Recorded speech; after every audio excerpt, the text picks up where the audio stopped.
Hi, I'm Kate, Chronic Kate, whatever, Mrs. Kate. I'll go by any of them. Welcome to my YouTube, to my channel, to my video. I really don't know. I don't know what I'm going to do with this yet, honestly. But I'm stealing my kids' Easter candy. So, Hi.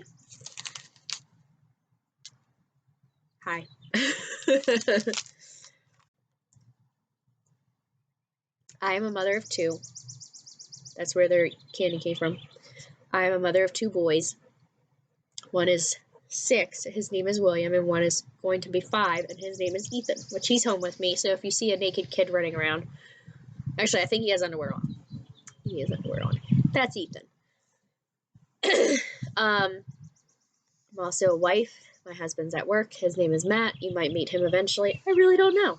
I might have him on here. But I have a friend who I've been talking to and who knows some of my story, and she was like, you should start a YouTube channel. Like, you should do something and like tell people your story and get your stuff out there because you have such an interesting life. And I'm like, I just have a life. Like, I don't see how it's more interesting than anybody else's, but okay, I'll try. So I'm hoping that at the very least I can start a campaign to raise awareness for invisible illnesses and hopefully get some answers for myself in the process, like get some answers for other people that are going undiagnosed and answers for myself. I think that's about as good as it's going to get. So today I put my face on, got up, got ready. I know, Mavis. If you see animals, I have a couple of them. They run around out here. I got up, I got ready, I got myself together to go to the doctor to meet a new doctor named Dr. LaValle and hopefully get some answers. I started getting sick when I was 15. Stomach problems, insane pain, problems with my legs, problems with my back, problems with my period, my uterus, like, oh my God, I can't even tell you how many issues that I have had, and I have been tested for endometriosis, cancer, polyps, tumors, cysts, diverticulitis, ulcerative colitis, ulcers, I don't even remember the rest of them. Rheumatoid arthritis, I know that was one. Lyme's disease, MS, that was another one. And all of them came back completely normal. Yeah. They found nothing. They found some bleeding in my small bowels. They said it looked like I had little ruptures, like little veins and stuff that had burst. Not like that, you need to know that, but that's what they said. Other than that, I am perfectly healthy. Except I'm not. At all. Ever. So, why was I going to meet this doctor? Honestly, TikTok. TikTok had a video that went across my FYP page, For You page. And it was like, hey, if you have hyperflexible joints. And I was like, I am double jointed. If you can do these certain things, more than likely, you have Ehlers-Danlos syndrome. What is Ehlers-Danlos syndrome? Let me get my phone out, and that way I can give it to you in the medical terms. Ehlers-Danlos syndrome. It is a group of inherited disorders that mostly affect the skin, joints, and blood vessels. It affects connective tissue, primary skin, and blood tissue. That's the same thing. So, symptoms include overly flexible joints that can dislocate, skin's translucent, elastic, and bruises easily. In some cases, there may be dilation and even rupture of major blood vessels. Considering that I'm still alive, I'm going to say mine isn't too bad. but it's getting worse. That is why I'm on this, like, search. I'm on a search, a quest to find a diagnosis with this doctor. Unfortunately, Ethan had croup, and now I am sick, so we have to stay home. So what was going to be the end of the journey, I have a cold, leave me alone, is now the beginning of a vlog, video blog. And that way I can break everything down for you guys, show you everything that's been going on, talk you through all the symptoms and everything like that, and we can, you know, go through this together again. So it just sucks, honestly. I'm a little heartbroken because today was going to be a monumental day for me. It was going to be a huge, big day because I have been thinking I was crazy for 15 years. I mean, it started when I was 15. I was in high school. I was on summer break, and I remember the first time that I had an episode where my stomach, like, it was the worst pain I have ever felt. It felt like my insides were being torn apart. I doubled over. I was crying. I ran to the bathroom. This is some TMI stuff. I am really sorry. Had an episode, went to the bathroom. I feel like my entire intestines were blown out. Like everything was cleared out, flushed out, whatever. And then I went and laid down. My heart was racing. I was pale and clammy. I felt like I was going to pass out or be sick. It was constant. Every day like that. Sometimes several times a day. For 3 years. 3 years. And no doctor could find anything. Through all of that testing, they looked at me and they said, you probably just have gas. You probably are stressed out, because at the time my parents had just divorced. And my dad was actually a big concern for me. We had a lot of issues with him. He suffered from a lot of illness, mental illness, which led to abuse and addiction.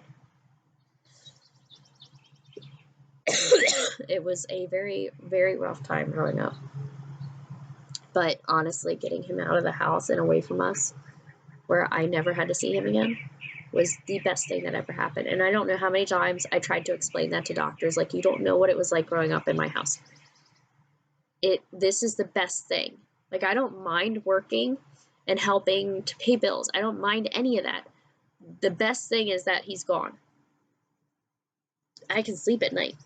I can take car rides and feel normal and feel happy. My nose itches. Like, I did have nightmares. And it was almost like I had PTSD. I would react to certain things. I still do sometimes. But the crow, I think. Oh, the dog's going off.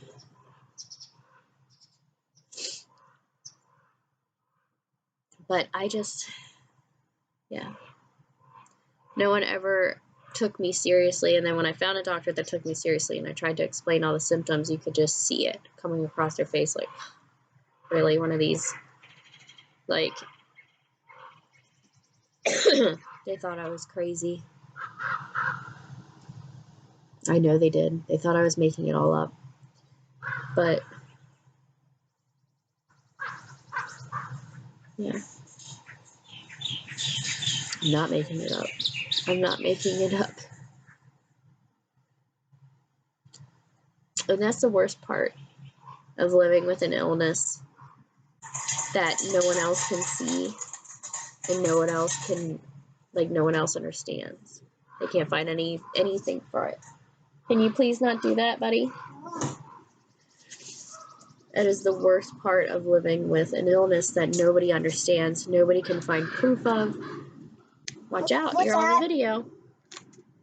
What's this? Skittles. Yep, you can have some.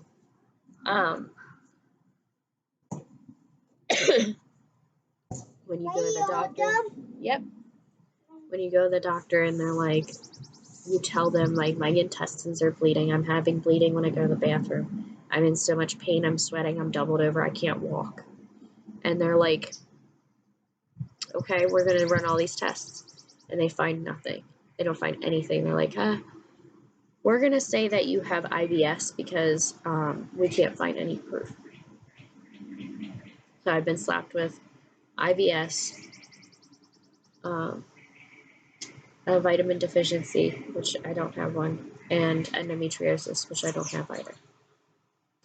Just because they couldn't find a reasoning behind anything. Couldn't find a reason. They couldn't find any proof of it. So they said, well, more than likely you have this. But then I had another doctor that came along and was like, well, I tried trigger points and I tried this and this and this, and you don't have it. You don't. So now you're just left wondering, like, why? And what in the world is wrong with me? Like, am I crazy? Am I crazy to think that I am sick and something's wrong? Like, I feel crazy, but it's not. These things are real. It's gotten to the point where I have to wear knee braces when I go on hikes, and I have to take a cane with me because when I get tired or worn out from hiking or walking, my legs get real loose and floppy, and I start tripping and falling, and it's getting out of control. I am so tired. Sometimes I fall asleep, like I'm falling asleep while I'm driving, even after sleeping 8 hours or more. I can't work out because the pain is so unreal that when I work out, it actually makes it worse. I will work out and have this intense pain the next several days. I'll be bloated, I'll have cramping, my back will flare, my knees, my hips, everything. It's just unbelievable. And I am so worn out and dragged down after a workout that I can't do anything. I end up sleeping most of the time on the couch. So I had to stop.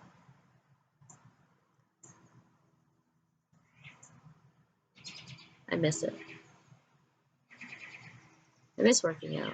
I used to be a bad mamma jamma. I used to be bad woman. Okay? I tell you. I guess a little background history on me. So I was before things started to get really bad, I did yoga, which is, I found out, bad when you have this stuff. I did yoga. I did taekwondo twice a week. And I actually made it to purple belt before things got really, really bad. And I absolutely loved it. I love it. I like to hunt, or I used to shoot. I don't like really hunting anymore.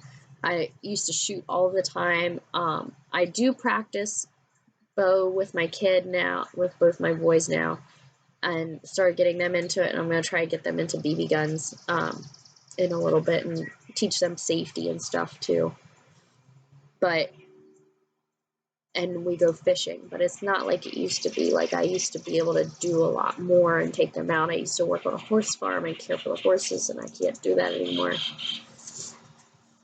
And you're going to say, well, what do you do? I'm home. I'm a stay-at-home mom now.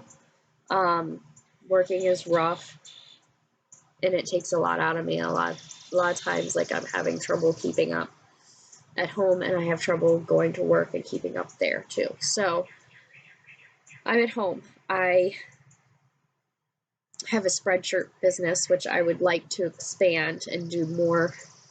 Try to figure out another way to do shirts that are more like drop shipping to customers. And those shirts, mainly I do ones for moms. And then I also do ones that are for chronic illness sufferers. Whether you are disabled, like you have a disability that is visible or not. I know that MS and EDS, Ehlers-Danlos, it's chronic, but it also gets worse as time goes. It's something that'll get worse throughout the years.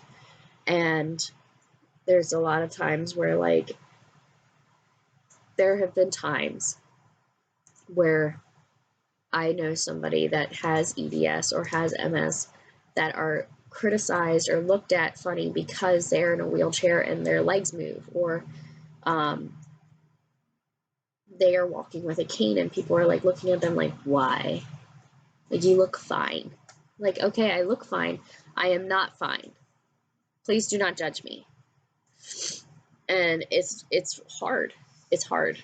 So I would like to try to bring awareness to chronic illnesses and invisible illnesses with shirts and different things like that. And I also write children's books. I have 2 out right now. I have a third one that is getting ready to be put up. And it's for kids of all ages, but it's really for parents to help open up discussions. So like grief. We lost our dog last year in January. In January of 2020, we lost our dog Holly. After a long battle with skin problems and MRSA, you could see the life draining out of her, and she was done. Her organs were shutting down, and we ended up having to put her to sleep, which was the worst decision of my life. And then my boys were just devastated because they had this guard dog for their entire lives that would check on them at night and sleep in their room and make sure they were okay. And if they were scared, she would check the house. Like, she was such a good guard dog, so protective. And all of a sudden she was gone, and it was hard. So they actually helped create a book with me. They helped come up with all of her antics. They helped paint the pictures, everything. Like, the book is 100% ours. And it's called When Holly Sleeps. I'll drop a link in the bottom. But it's for people who have lost an animal, lost a loved one, anything like that, to help them grieve and to find solace. Boomer, come on. That they're still there, that we can see them. Yeah. Oh, man. I mean, we still talk about it. Like, they'll be out at night or something, and they'll look up and be like, do you see those dots up in the sky? I'm like, what are you talking about? The stars? And they're like, no. I saw B, Mom. It's not stars. I saw Holly's footprints. Yeah? Yeah, You stay away from it. Those are good things. That's good. Let them be. Why? Because they're going to go around and get the stuff from the... Oh, I want this one. You can have that one. I like this one. This one's mine. Okay? This one's mine. All right. Let's go. Let the bees go. If you're scared of them, you can go back inside and get shoes on. Okay? But they're a good thing for the flowers. Thank you. Good for the flowers? Yep. Good for the flowers. How'd your flag go? But I don't even remember. Oh, yeah. Holly. So, and that was honestly the best thing, because it opened up that conversation about death and what happens afterwards and what happens when we pass away, or if I pass before them, what is going to happen to them. Like, it opened up so many different conversations for us, which was awesome. And then unfortunately we lost my grandmother in the summer as well. And luckily we already had that discussion and we had that talk, and they were really sad. They were very shaken by it. She was a really big person in our lives. She was the matriarch of the family. But the boys were able to discuss openly more about what they were feeling. And then I also, like, we make books for kids that are suffering illnesses, whether it's like cancer or if they have a disability, autism, stuff like that. And I started doing it for my kids so that they would understand what is happening and what's going on, and it would open that discussion for us. And now we have them, and I'm like, I'm going to get these published. Like, I can doodle and draw and paint little things like I did, but I'm going to get legit ebooks made up, and I'm going to post them on Amazon, and I'm going to get the word out there and have parents give them a way to open this discussion to their kids as well. Because I worked in a school And there was a lot of times where it was very hard for, like, the kids would come up and ask me questions about, like, they would say, you know, our dog died, I'm really sad, and we'd have that discussion too. Or I had a lot of kids, I worked with kids that had autism, and a lot of them were like, I know that I am different, but I don't understand why, and I don't understand why I'm having such a hard time connecting with these other kids. And woo, we would discuss, you know, just talk openly. That was the best thing for them. I miss those kids. I do keep in contact with some of them, thankfully, but I feel like it's hard for them to open that door with their own parents because they feel like they're going to be judged a little bit, or that they might not talk to them. But then, I don't know, it was nice to be able to be there for them and to be able to, I don't know how to explain it, like, like discuss, it was like an open forum kind of thing, where they bring up an issue and we would go back and forth and just like, well, what do you think about this and blah, blah, blah. And we'd go back and forth, and it was awesome. And that's kind of like where inspiration would come from for certain things. So,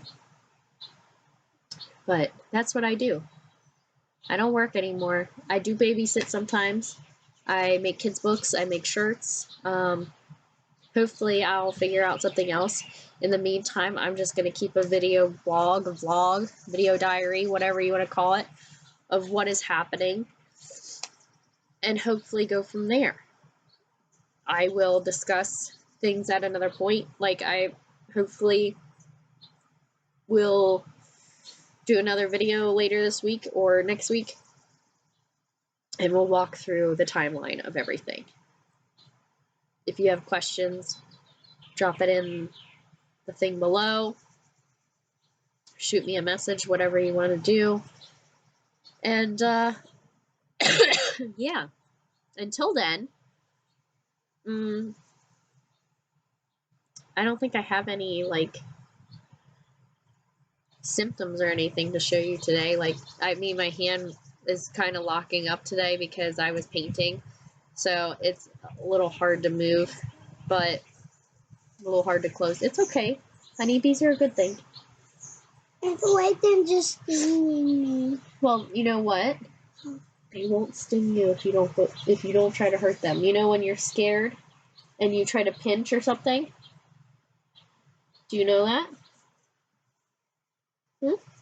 Yeah. That's what he's doing. If he's scared of you, if you try to hurt him, then he's going to act out. Why? Because he's scared. If he's scared, if I can't catch him in a drawer. No, we're just going to leave him outside. You see that flower tree over there? That's what they like. They like the flowers.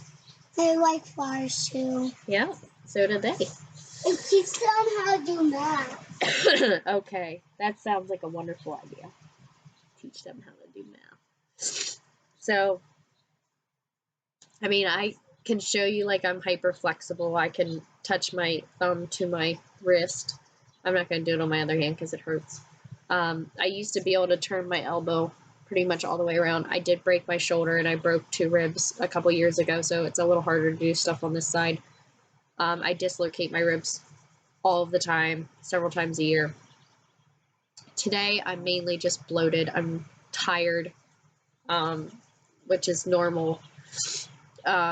Struggling to get stuff done. Like, I feel like time is just slipping away. I have absolute brain fog. Like, I keep forgetting things. But I'm moving. I'm up and going. I don't have my knee braces on today because my knees feel okay. They do keep popping a lot. Like, I'll feel pressure building up, and then I'll pop it, like crack it, like you would your knuckles. And it feels a lot better afterwards. If I do go for a walk, or if I take him fishing, which is what he wants, my nose is running, I'll probably put my knee braces on, and I'll probably take a cane or a walking stick just to help me get over the elevation changes and stuff. Hello, bee. Other than that, it's mainly just my hand and fatigue today, thank goodness. Some days are a lot worse than others. So I'm going to take today with a grain of salt, is that the saying? And hopefully get some stuff done and get the boys out later. So at least that's the hope. For now, I'm going to go get some hot tea and a cough drop and a tissue. So I will talk to you guys later. If you have questions or anything, like I said, leave a comment and I will get back to you. Bye.